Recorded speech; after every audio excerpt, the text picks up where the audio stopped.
Alright, what is going on, guys? TYBW back again, coming at you with a showcase on a 1 out of 5 Macy. Now, I did get a hold of a 5 out of 5, and while I'm grateful to everyone hitting me up with their 5/5 Macy's, I'm still a little sad because I didn't get my own, and playing with that 5/5 Macy made me want one of my own.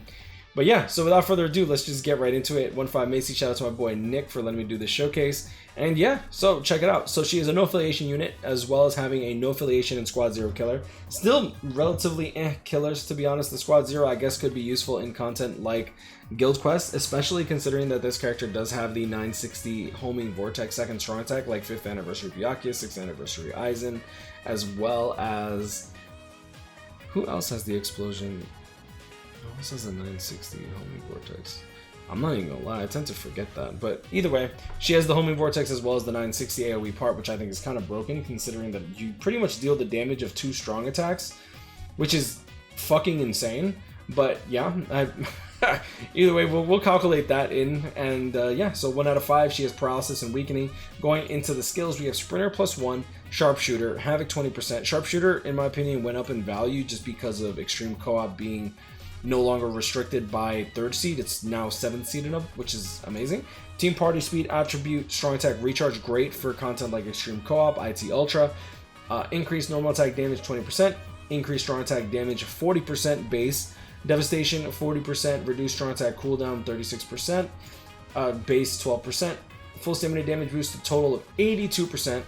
Keep in mind that for single player stuff, we're going to be doing Rukia instead of a normal strong attack recharge, a full stam character. Boom, boom.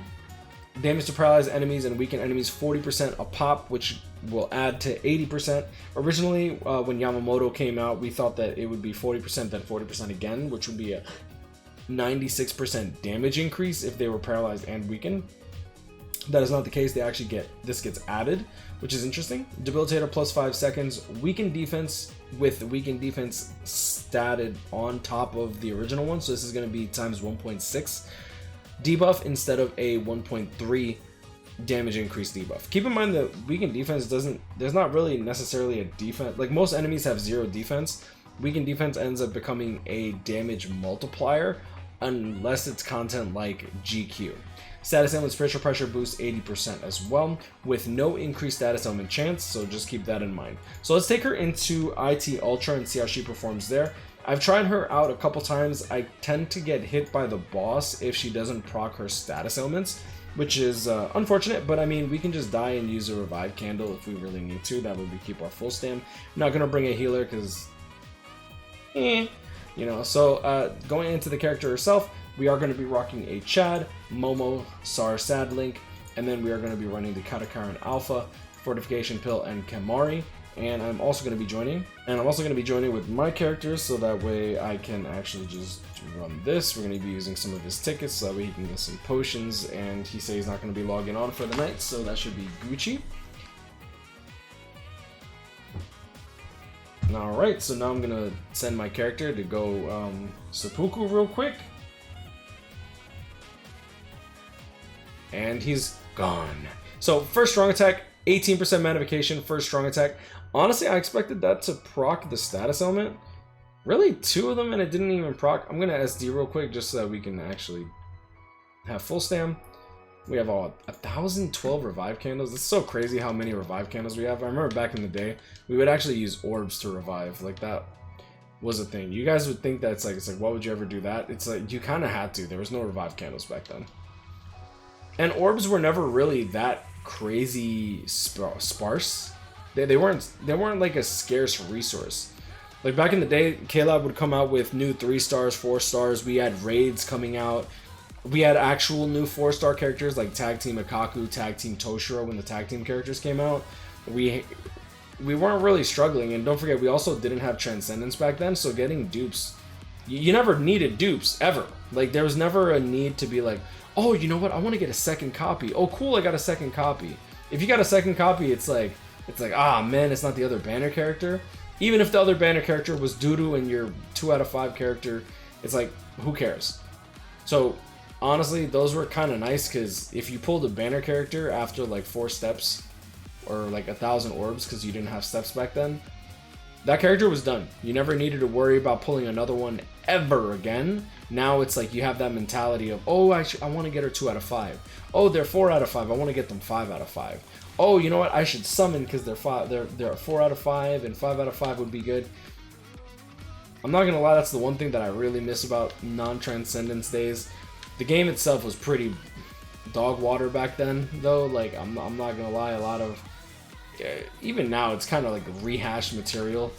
It's like, oh yeah, let's just make characters that can dodge everything now instead of actually coming out with new difficult content. Let's just give the enemies more HP, bro. It's kind of wild. Okay, so cool. We actually like finished the bosses. That's good. Get the spiritual pressure boost. Now this is where things get a bit tricky.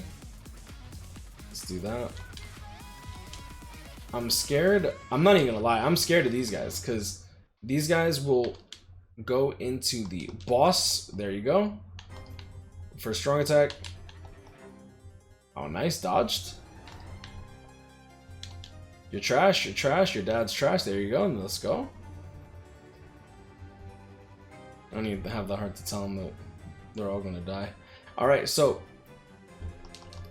full screen third with the spiritual pressure boost.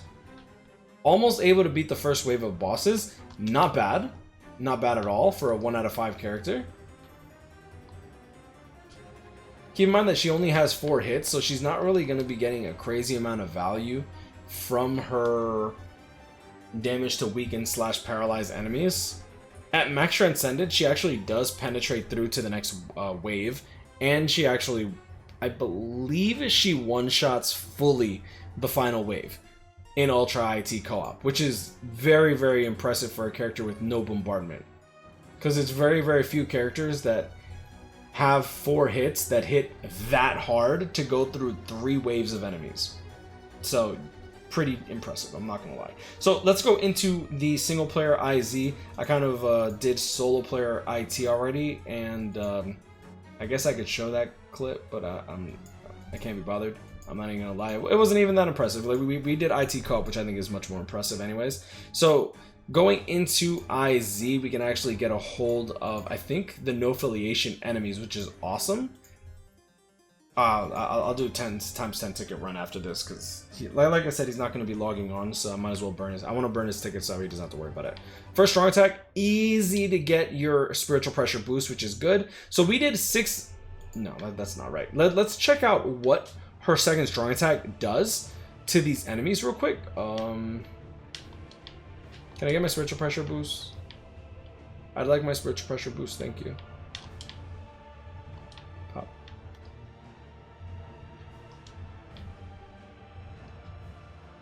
She's too strong. There it is. Pop. 58,000 damage, I believe it was.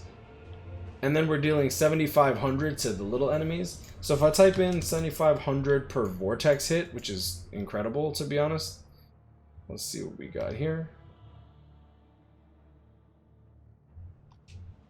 Third strong attack, first strong attack. Dang, bro, it's too easy. That's actually kind of sad, I'm not gonna lie. First strong attack, still didn't proc. Alright, 85k. I want to get the spiritual pressure boost for it, to be honest. I think what I'm going to do is I'm going to change the link. Alright, so this is probably going to be a better test of damage, to be honest. 11,000 without the spiritual pressure boost, that's really good.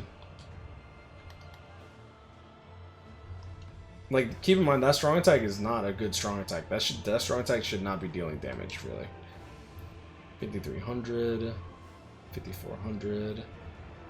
Oh, that's very, very interesting. So she has the same second strong attack as 7th Anniversary Ichigo, where the vortex goes off at the same time. Oh, that makes it so much harder to damn it.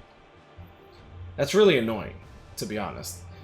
Second strong attacks are usually, I want to say, 20% stronger in terms of the number that you see.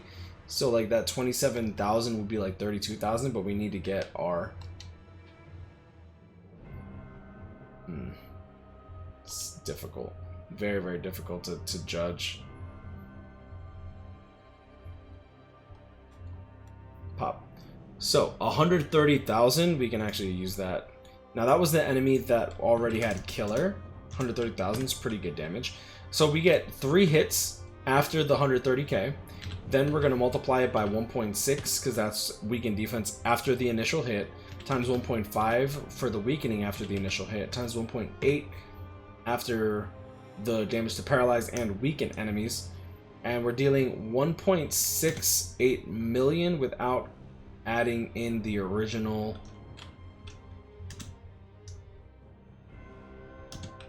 130,000. Boom.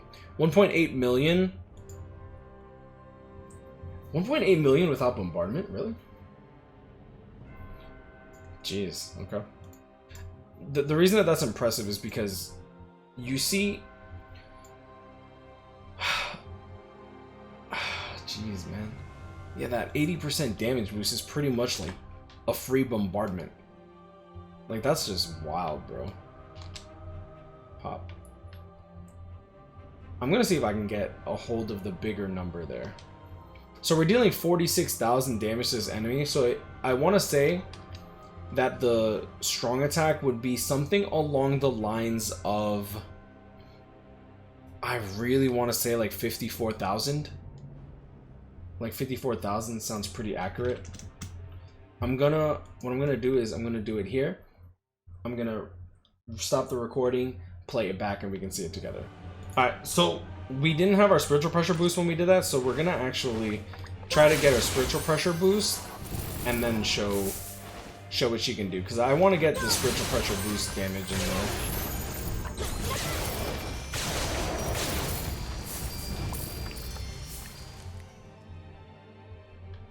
Alright, so we're gonna check it out on this enemy instead.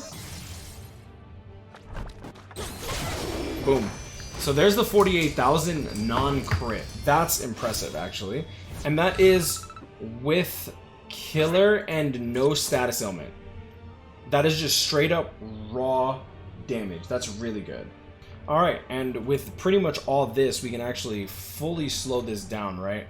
And see exactly what we have going on here. So this is really, really, really nice to see because you have a big group of numbers, and we know for a fact that we have our spiritual pressure boost just based on this.